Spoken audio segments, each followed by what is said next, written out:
नमस्कार दोस्तों, मैं राहुल नेगी सक्षम एकेडमी के ऑनलाइन प्लेटफॉर्म पे आपका स्वागत और अभिनंदन करता हूं।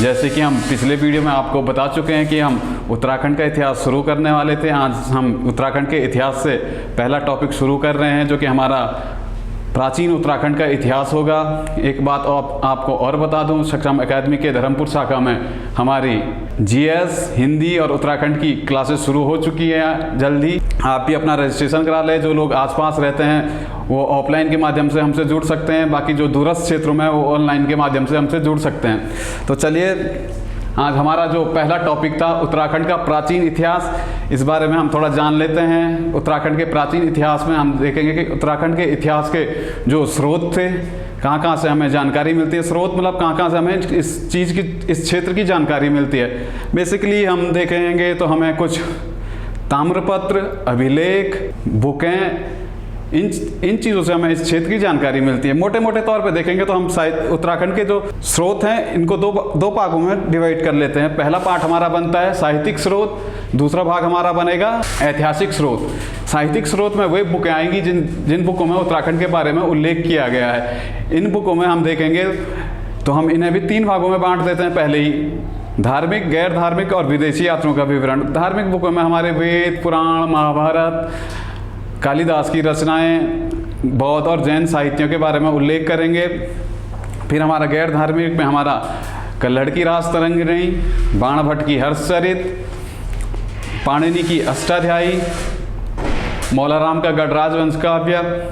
इन्हीं चीज़ों पे हम देखेंगे उत्तराखंड के बारे में क्या क्या जानकारी मिलती है। फिर विदेशी यात्रियों में हम देखेंगे वेनसांग, अल्बरोनी, एटकिंसन, कनिंगम, फिंच, सफुद्दीन, इनके बारे में हम थोड़ा जानकारी लेते हैं। चलो शुरू करते हैं हम क्लास आज की। देखेंगे उत्तराखंड के ऐतिहासिक स्रोत। उत्तराखंड की जो जानकारी के हमें ऐतिहासिक स्रोत मिलते हैं वो हमें साहित्यिक स्रोत और ऐतिहासिक स्रोत 2 भागों में बांट दिया। मैंने पहले ही आपको बता चुका हूँ। पहले हम देखते हैं धार्मिक स्रोत। धार्मिक में हमारे आते हैं वेद, पुराण, ब्राह्मण, महाभारत, रामायण, बौद्ध एवं जैन साहित्य। तो बेसिकली जो उत्तराखंड का उल्लेख सर्वप्रथम मिलता है हमें वो ऋग्वेद में मिलता है। इसी ऋग्वेद में उत्तराखंड क्षेत्र को देवभूमि के नाम से जाना जाता है। देवभूमि का जो हम कंसेप्ट, जो हम बार बार आम लोग जो हम यूज़ करते हैं, हम देवभूमि से हैं, देवभूमि से हैं, तो ये कंसेप्ट हमारा जो निकल के आता है ये ऋग्वेद से आता है। इसी ऋग्वेद में उत्तराखंड को आध्यात्मिक क्षेत्र की भूमि भी कहा गया है। मनुष्यों की भूमि भी हमें ऋग्वेदी से इसका उल्लेख मिलता है। फिर ऋग्वेद का एक ब्राह्मण क्या होता है कि जो पहले वेद थे ये थे पद्य में, पद्य मतलब कविता के रूप में, और समझने में थोड़ा जटिल थे।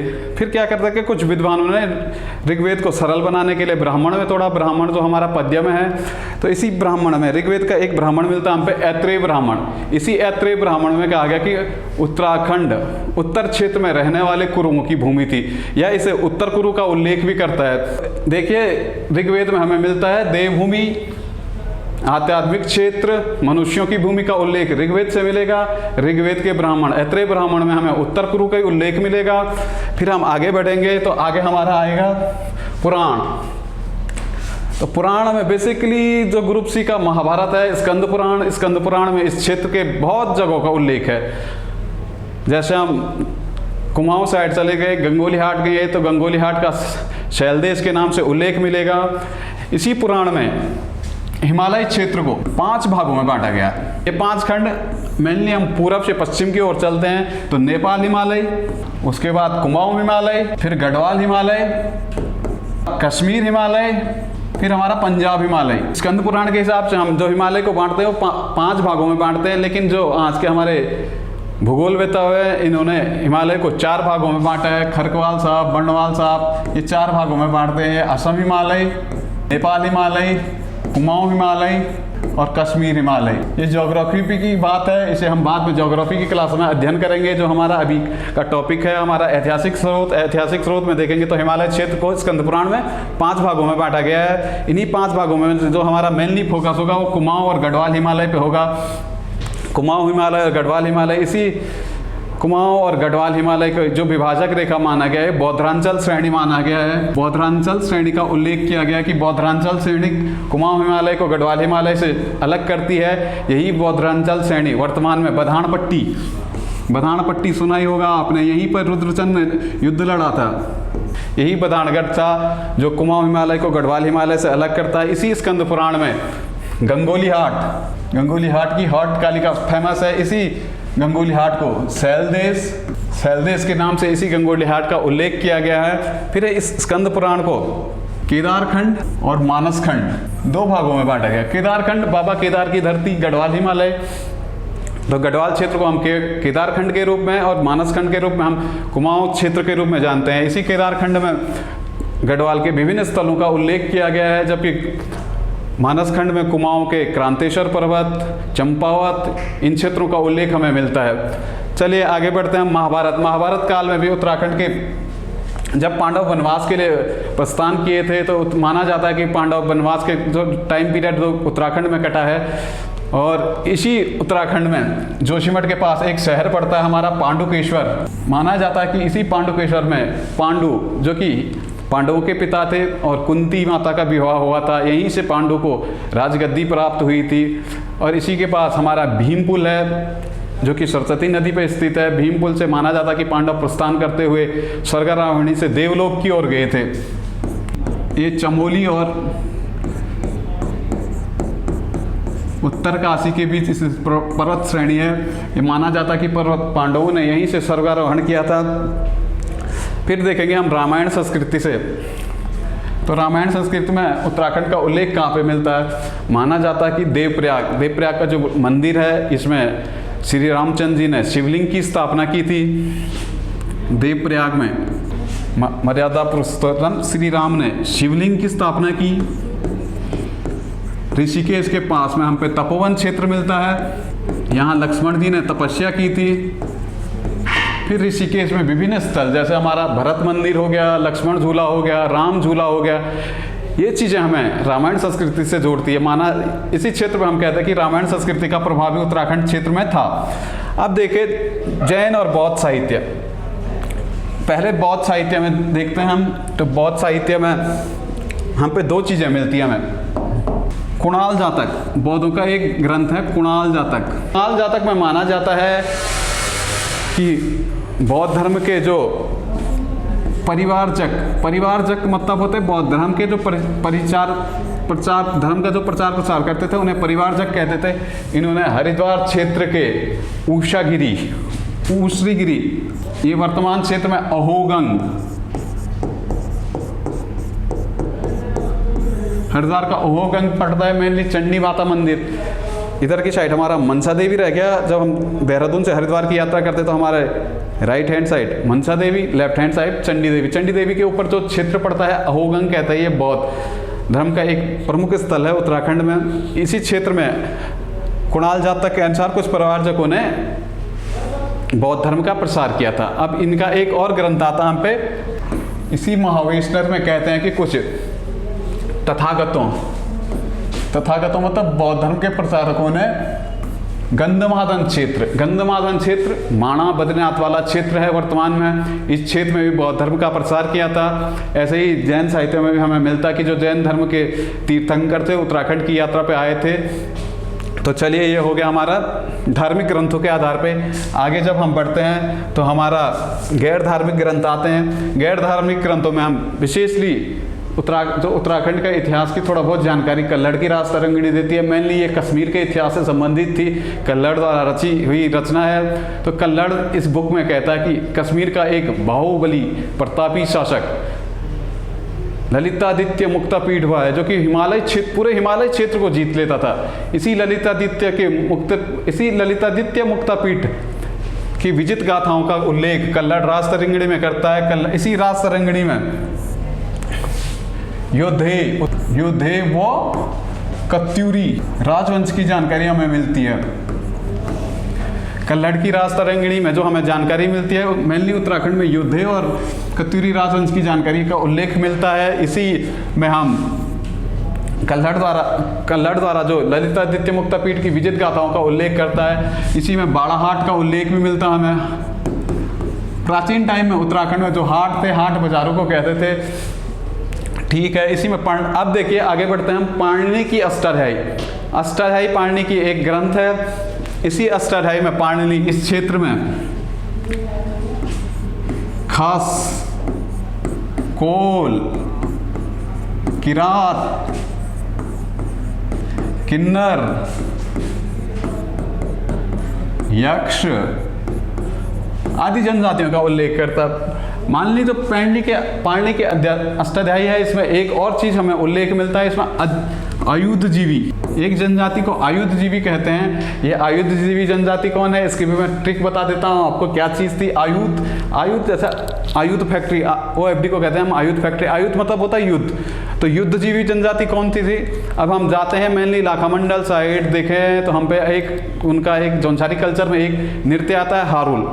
हारुल में क्या होता है कि उन पे एक फरसा टाइप का होता है, फरसा में ऐसे ऐसे करते रहते हैं, वो एक युद्ध की तरह दिखाते हैं, यही वो आयुध नृत्य था। इसी कारण इसे पाणिनि से युद्धेय शासकों को, युद्धेय जनजाति को आयुधजीवी कहता है। बाणभट्ट की भी हर्षचरित में इस क्षेत्र में खस जाति के उल्लेख करता है।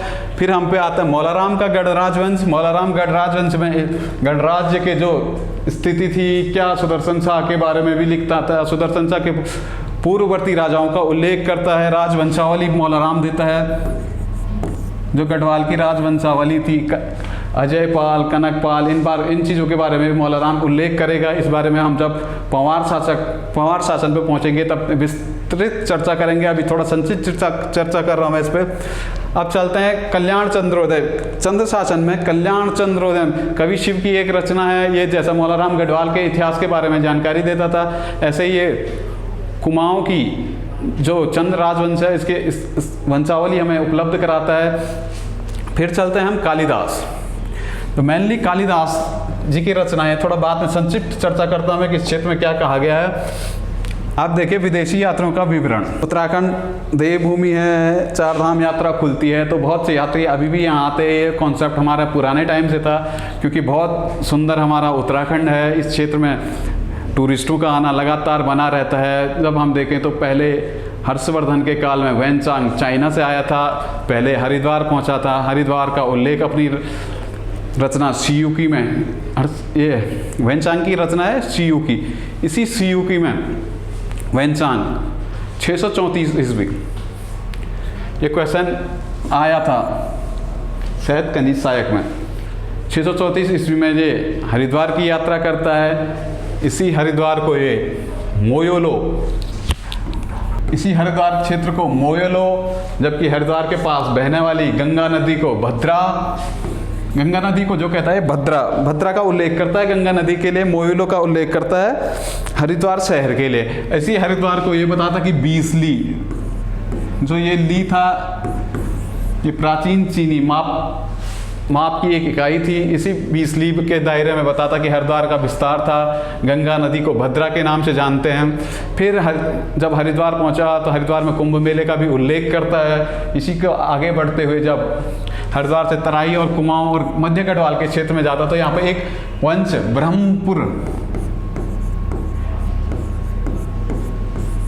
ब्रह्मपुर का उल्लेख भी करता है।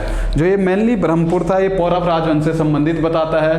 ब्रह्मपुर की एक विशेषता थी कि ये चारों ओर पर्वतों से घिरा था, के चारों ओर सुंदर सुंदर पहाड़ियां स्थित थी। इसी कारण इसे पर्वताकार राज्य की संज्ञा भी देता है। यही पर्वताकार राज्य ब्रह्मपुर था। इसी ब्रह्मपुर को इंद्र की नगरी व नगरों में सुव्यवस्थित शहर की संज्ञा भी वैनचांग ब्रह्मपुर को देता है। फिर वैनचांग के बाद अलबरूनी आता है। अलबरूनी भी इस क्षेत्र में जो जोग्राफिकल डिवीजन थे इस बारे में बात करता है, इस क्षेत्र की जनजातियां के बारे में उल्लेख करता है। फिर हम पे आगे आता है हमारा शरुद्दीन जो था कि तैमूर लंग का एक लेखक था। जब तैमूर लंग भारत में आया था 1398 की ईस्वी में आया था। फिर इसका उल्लेख मेनली गढ़वाल जो हरिद्वार क्षेत्र में आता हो 1399 में यह हरिद्वार में युद्ध करता है। इसका उल्लेख भी मिलता है। शरुद्दीन जो है कि हरिद्वार शहर को कुपिला के नाम से उल्लेख करता है। इसी में बताता कि जो तैमूर लंग था, तैमूर लंग हरिद्वार में आया, हरिद्वार में युद्ध किया, इसका भी उल्लेख शरुद्दीन करता है। फिर इसके बाद हम देखते हैं तो जहांगीर के टाइम पे एक अंग्रेज यात्री था टॉम कायरट। अब देखते हैं हम जहांगीर के कार्यकाल में यहाँ पे टॉम कायरट आया था हरिद्वार में। यही टॉम कायरट कैपिटल ऑफ शिवा, शिव की राजधानी, हरिद्वार को बताता है। फिर हमें विदेशी यात्रियों में देखेंगे तो एटकिंसन साहब तो बहुत ज़्यादा जानकारी उत्तराखंड के इतिहास में जो सबसे महत्वपूर्ण व्यक्ति जो उभर के आया मॉडर्न टाइम में, जो सबसे ज़्यादा उल्लेख करता है उत्तराखंड का, वो एटकिंसन साहब थे। एटकिंसन साहब ने इस क्षेत्र की बोली, भाषा, खान पान, शहरों की स्थिति, राजवंशावली, इस क्षेत्र में विशेष अध्ययन किया। ये पहला अंग्रेज था तो इस क्षेत्र में पुरातात्विक अध्ययन के लिए आया था। इन्होंने बहुत ज़्यादा शोध किए। फिर उत्तराखंड की जनजातियों के बारे में उल्लेख किया, बोली भाषाओं, यही एटकिंसन थे। तो यहाँ की बोली भाषाओं को बांटा अलग अलग क्षेत्रों में, किस क्षेत्र में कौन सी बोली का उल्लेख किया गया, एटकिंसन साहब भी बताएंगे, ये हिंदी में बताएंगे आने वाली क्लासों में। फिर देखेंगे हम पे पुरातत्व का जनक कनिंगम भी आएगा। कनिंगम भी अपने विवरण देगा। उत्तराखंड में पुरातत्व का जनक जो था कनिंगम था। कनिंगम साहब मेनली श्रीनगर जो था कि गढ़वाल की राजधानी रही पहले, इसे ही गढ़वाल की दिल्ली कहते हैं, क्योंकि दिल्ली पे भी बहुत आक्रमण हुए थे। इसी आक्रमणों की संज्ञा देते हुए गढ़वाल में भी जब आक्रमण होता था मेनली श्रीनगर शहर पे आक्रमण होता था, इसीलिए इसे गढ़वाल की दिल्ली कहते हैं। इसी श्रीनगर की स्थापना कनिंगम साहब 1358 बताते हैं, जबकि अजयपाल ये 1516 में श्रीनगर में राजधानी स्थापित करना ही बताता है अजयपाल। इसमें भी थोड़ा द्वंद्व है, वहाँ जो अभिलेख जो उन्होंने बोर्ड में लिखा वहाँ पर 1358 का उल्लेख किया है किताबों में। अजयपाल श्रीनगर की स्थापना 1516 में बताते हैं। चलो ये तो छोड़ो। कनिंगम साहब ब्रह्मपुर राज्य के बारे में भी उल्लेख करेंगे। उल्लेख ये क्या करेंगे कि ये बताएंगे कि ये करनाली नदी नेपाल में पड़ता है और गढ़वाल क्षेत्र में पड़ता है हमारा चमोली में। अलकनंदा नदी, इस दोनों के बीच का जो क्षेत्र था ये पौरव राजवंश इन दोनों के बीच के क्षेत्र तक विस्तृत था। चलिए विदेशी यात्रियों का विवरण हो गया। अब देखते हैं हम महाभारत काल और पुराणों में जो उत्तराखंड की नदियों का उल्लेख है वो किस किस नामों से हुआ है, इस बारे में भी थोड़ा देख लेते हैं। थोड़ा शॉर्ट में देखेंगे, फटाफट जो इम्पोर्टेंट है वही चीज़ें बता रहा हूँ मैं आपको। देखिए राटवाहिनी, राट क्षेत्र पौड़ी में पड़ता है, इसी क्षेत्र से हमारी रामगंगा नदी निकलती है, इसीलिए राटवाहिनी नदी रामगंगा को कहा गया है। इसी का एक और उल्लेख नाम हमें और मिलता है परशुराम गंगा। परशुराम गंगा के नाम से भी ये नदी जानी जाती है, मेनली दूधातोली की श्रृंखला से ये निकलती है। फिर एक और नाम आता है महाभारत काल में, जला और उपजला। जला और उपजला वर्तमान में रुपिन सुपिन को कहते हैं। रुपिन सुपिन का संगम जो है कि नटवाड़ में होता है। ये जौनसार क्षेत्र में, जौनसार नहीं उत्तरकाशी के सीमांत क्षेत्र में रुपिन सुपिन नदी बहती है। उत्तरकाशी के कौन सा हिमनत है, ड्वाकरा कोरा हिमनत से ये निकलती है। फिर देखिए श्यामा विलोम भी होता है काले का। तो काली नदी का जो महाभारत में जो नाम मिलता है हमें श्यामा के नाम से उल्लेख मिलता है। ये लिपुलेख दर्रे से ये नदी निकलती है। इसका जल जो माना जाता है अशुद्ध माना जाता है, इसे देवताओं को नहीं चढ़ाया जाता है। फिर नंदा गढ़वाल क्षेत्र में नंदाकिनी को कहते हैं। नंदा का जो उल्लेख मिलता है वो नंदाकिनी नदी थी। फिर देखो देवकी ये थोड़ा इंपॉर्टेंट बन जाता है, थोड़ा नाम ही से इसका नाम भी मैच कर लेते हैं हम। देवकी वर्तमान टाइम में धापका नदी जो कि नैनीताल क्षेत्र में बहती है। फिर देखिए पुष्पभद्रा कहते हैं हम गौला को। गौला नदी जो मेनली पहाड़ पानी से निकलती है। पुष्पभद्रा दो नदियों के मेल से गौला नदी पहले जो अपनी प्राथमिक अवस्था में होती है, पुष्प और भद्रा दो नदियों के दो छोटे छोटे नदियाँ भी क्या बोले हम, थोड़े गाढ़ गधेरे होते हैं गढ़वाल हिमालय क्षेत्र में, तो इन दोनों के संगम से बनती है पुष्पभद्रा। यही पुष्पभद्रा गौला नदी थी। तो देखिए एक बात थोड़ा रिवीजन मान लेते हैं। राटवाहिनी पौड़ी के राट क्षेत्र से निकलते हुए इसे ही रामगंगा का उल्लेख किया गया है। रामगंगा बोले तो परशुराम गंगा बोले एक ही बात है। जला उपजला रुपिन सुपिन होगी, श्यामा हमारी काली नदी होगी, नंदा हमारी नंदाकिनी होगी, देवकी हमारी दापका होगी, पुष्पभद्रा हमारी गौला होगी। तो ये जो नदियों का कॉन्सेप्ट था, ये हमें महाभारत और पुराणों के अनुसार उत्तराखंड की जो नदियों का उल्लेख मिलता है हमें।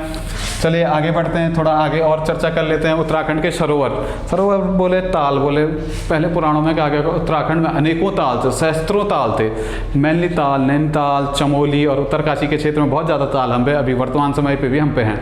चले देखिए पुराणों में इन्हें क्या क्या, अनोप्त सरोवर जो था राकस ताल को, अगर हम इसकी ट्रिक बना लें, देखिए अगर अनोप्त सरोवर रटा नहीं जा रहा तो आप एक चीज़ देख लीजिए, इसमें एक कंसेप्ट देख लीजिए। कभी विलोम बनाने के लिए हम मेनली क्या करते हैं, ओ, किसी चीज़ को उल्टा बनाने के लिए हम ओ का प्रयोग कर देते हैं, ठीक है। तो देखिए इसमें भी ओ आ रहा, ओ प्लस नोप्त सरोवर, ओ उल्टा होता तो उल्टा मतलब राक्षस, इससे हम राक्षस से हम क्या लगेंगे, राकस ताल का जो उल्लेख मिलता अनोप सरोवर से भीम हिंदी में आए, चलो हिर्द की बात करते हैं हम। हिरिद जो होता है कि तालाब का पर्यायवाची होता है। ये याद भी थोड़ा बहुत हिंदी भी रट लेना, उत्तराखंड में जब अच्छे नंबर मारने हैं तो हिंदी का भी कंसेप्ट बहुत अच्छा आना चाहिए आपको, हिंदी में भी एवरेजन स्कोर खींचना चाहिए, तभी आप मेरिट में आते हो। तो देखिए हिर्द हमारा तालाब का पर्यायवाची होता है। भीम हिर्द, सीधा नाम ही से पता चल रहा है, भीम का तालाब मतलब भीम ताल को कहते हैं। चित्रहिर्द में भी देखिए हिर्द तालाब का हो गया। चित्र किसका बना था, गरुड़ का। चित्र किसका बना था, गरुड़ का। तो इसी ट्रिक से हम याद करेंगे कि चित्रहिर्द गरुड़ ताल को कहते हैं। चित्र किसका बना था, गरुड़ का। तो इसी से ट्रिक से याद रखना, जो चित्रहिर्द आएगा वो गरुड़ ताल का उल्लेख करेगा। फिर हम पे आएगा प्रौढ़ सरोवर आजकल कोचिंगों में प्रैक्टिस सेटों में बहुत चर्चाओं में रहता है, मेनली ज़्यादातर यही क्वेश्चन आजकल ट्रेंड में चल रहा है। प्रौढ़ सरोवर जो कहते हैं शालदे पोखर को कहते हैं। शालदे पोखर हमारा अल्मोड़ा क्षेत्र में स्थित है, अल्मोड़ा क्षेत्र में स्थित है शालदे पोखर।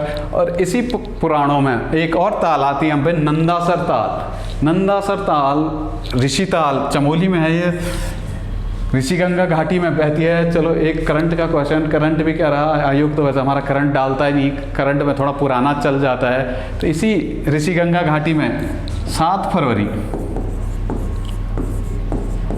2021 को बाढ़ आई थी। एक एवलॉन्च ऊपर से आता है, ऋषिगंगा नदी को रोक देता है, बाद में तालाब बनता है। तो ये तालाब फट के हमारे जो हाइड्रो पावर है वहाँ ऋषिगंगा पे स्थित, उनको बहाते हुए ले जाता है। इसमें बहुत ज़्यादा जान माल की हानि हुई थी। केदारनाथ माना जाता कि केदारनाथ आपदा के बाद 21वीं सदी में केदारनाथ आपदा के बाद जो सबसे बड़ी आपदा थी वो यही थी, ऋषिगंगा घाटी की आपदा थी। इसी में सरकार ने ऑपरेशन टनल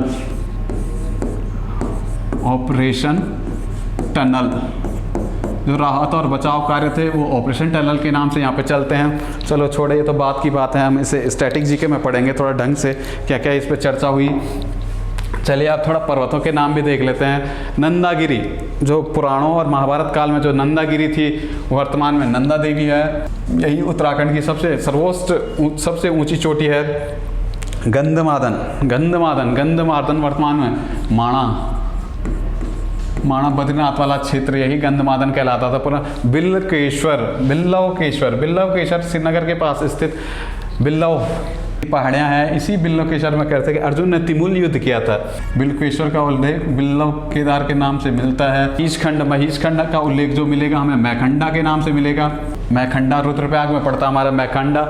स्फॉटलिक और स्थालिक, ये चीज़ें थोड़ा कंसेप्ट पे हैं, थोड़ा देख लीजिए, थोड़ा ट्रिक भी बता देता हूँ। पहले स्फॉटिक देखो हमारा टिहरी में पड़ता है, और स्थालिक देखिए, स्थालिक थ है तो थ, इसी थ से याद रखना थल केदार से हमारा जो नाम निकलेगा स्थालिक निकलेगा, थल केदार। अब देखिए स्फॉटिक जो कि एक ऐसे ही स्फॉटिक शिवलिंग के आकार का, इसलिए इसे स्फॉटिक कहते हैं। स्फॉटिक ये हमारा पड़ता है टिहरी में पड़ेगा। इसे ही हम खतलिंग, जो वर्तमान में है खतलिंग कहते हैं इसे। खतलिंग को ही प्राचीन टाइम में स्फॉटिक कहते थे। द्रोण हो गया हमारा दूनागिरी वाला क्षेत्र को द्रोण के नाम से जाने जाते थे। लिपि हो गया हमारा लिपुलेख पर्वत। तो प्राचीन टाइम में इन पर्वतों को इस नाम से जाना जाता था। नंदागिरी जो थी नंदा देवी, गंधमादन माणा, बिल्लवकेश्वर बिल्लव केदार, महीशखंड मैखंडा, स्फॉटलिक खतलिंग, स्थालिक थल केदार, द्रोण दूनागिरी और जो लिपि पर्वत है ये लिपुलेख के नाम से जाना जाता है। चलिए फटाफट में चलते हैं, कोर्स जल्दी निपटाना है।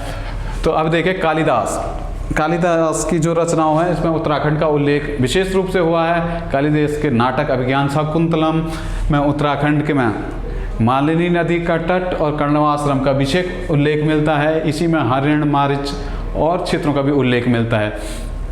तो विशेष तौर पर ये याद रखना, कर्णवाश्रम और मालिनी नदी का तट, इसका उल्लेख कहाँ से मिलता है? तो हमें कभी कालिदास के अभिज्ञान शाकुंतलम से हमें इसका उल्लेख मिलता है। फिर कालिदास की एक रचना आती है कुमार संभव। कुमार संभव में हिमालय के हिमनद और शिव और पार्वती का विवाह जो हुआ था वो उत्तराखंड क्षेत्र में हुआ था। इस बारे में भी हमें जानकारी मिलती है। फिर देखिए रघुवंशम, इसका संख्या आने के चांसेस ज़्यादा है आने वाले टाइम में। रघुवंशम में जो उल्लेख मिलेगा हिमालय क्षेत्र, मेनली गढ़वाल हिमालय के लिए, तो वो मिलेगा गौरी गुरु के नाम से। तो इसका भी अगर कभी आ जाता है कि कबीरदास की किसी रचना में हिमालय क्षेत्र को गौरी गुरु के नाम से जाना जाता है तो ये रघुवंशम है। अगर ऐसे याद ना हो रहा तो गौरी से गौरी को तोड़ दीजिए, गौ से गढ़वाल हिमालय, रौ से देखे तो रघुवंशम। तो गौरी गुरु का उल्लेख जो मिलेगा वो रघुवंशम में मिलेगा। फिर मेघदूत में भी इसमें उत्तराखंड के शहरों का उल्लेख मिलता है। कनखल हरिद्वार में, अलकापुरी मनु के निवास के स्थान की जानकारी जो मिलती है हमें। अलकापुरी क्षेत्र ये वर्तमान में जोशीमठ के आसपास का क्षेत्र था। क्रौंच पर्वत के बारे में जो जानकारी मिलती है वो मिलती है हमें मेघदूत से। चलिए आगे बढ़ते हैं, थोड़ा बहुत फटाफट कर लेते हैं। अब देखिए बौद्ध और जैन साहित्य, धार्मिक ग्रंथों में इनकी बात में थोड़ा चर्चा कर लेते हैं। बौद्ध साहित्य में संपूर्ण उत्तराखंड क्षेत्र को हिम का वतन, मतलब यहाँ बर्फ से ढका रहता था, इसलिए इसे हिमवंत का उल्लेख किया गया है। कुणाल जातक में पहले बता चुका हूँ। कुणाल जातक में उषागिरी हरिद्वार के पास ऊसरीगिरी, जबकि इसमें गंधमादन, महावैष्णव में गंधमादन क्षेत्र में बौद्ध परिवारजक आए थे धर्म के प्रचार के लिए। इसका उल्लेख भी हमें बौद्ध साहित्य में मिलता है। बौद्ध साहित्य में मेनली उत्तराखंड क्षेत्र को हिमवंत कहा गया है। ये बेसिक क्वेश्चन है, थोड़ा बहुत ये ज़्यादा चांस बनते हैं पेपरों में आने की कि बौद्ध साहित्य में उत्तराखंड को किस नाम से जाना जाता, तो हमारा आंसर होगा हिमवंत। बौद्ध साहित्य में उत्तराखंड को मेनली हिमवंत नाम से जाना गया है। ऐसे ही अब चलते हैं आगे।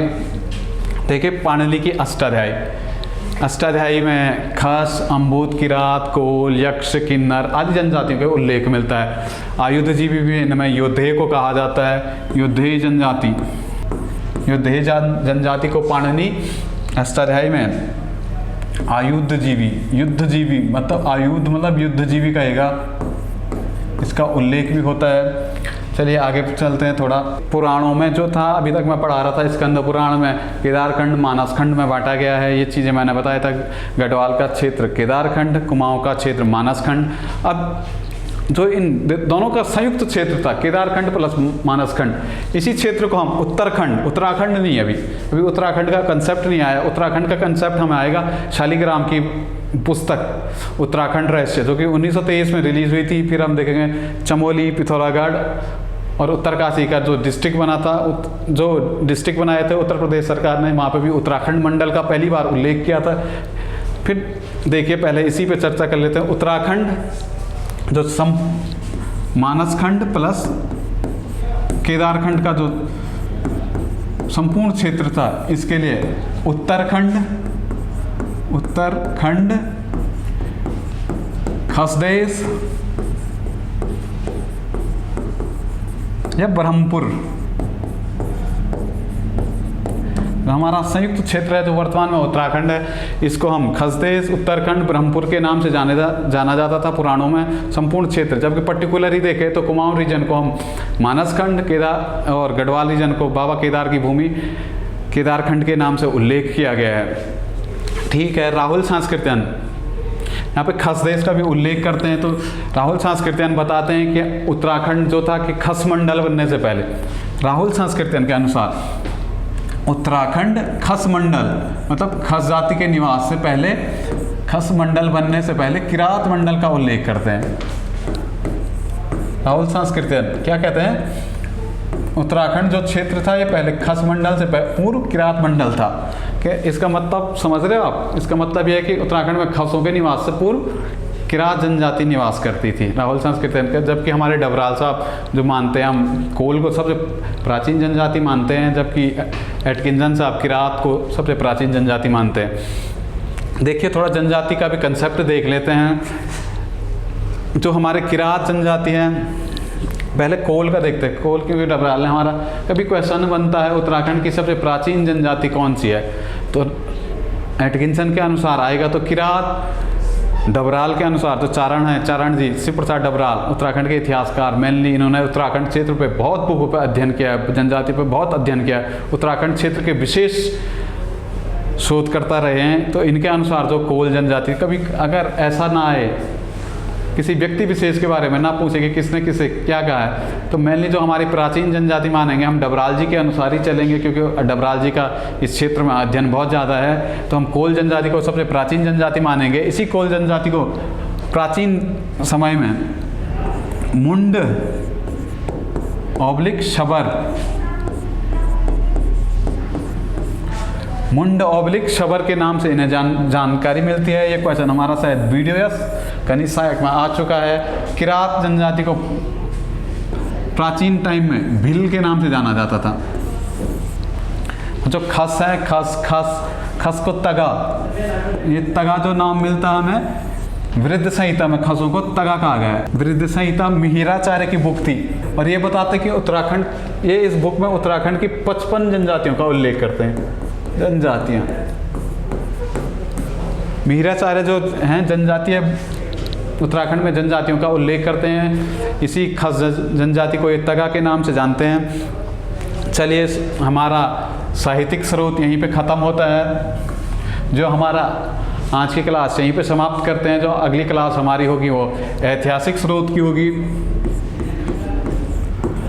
ऐतिहासिक स्रोत में हम मेनली उत्तराखंड का कहाँ खुदाई पुरातत्व द्वारा कहाँ उल्लेख किया गया है इस बारे में हम जानकारी देखेंगे। हम तालेश्वर देखेंगे, पांडुकेश्वर के ताम्रपत्र देखेंगे और हम जो भवन निर्माण, चित्रकला, शैलाशाही, इस बारे में भी कल ही हम जानकारी इकट्ठा करेंगे। चलो तो ठीक है दोस्तों, धन्यवाद। आज के लिए इतना ही, मिलते हैं जल्दी।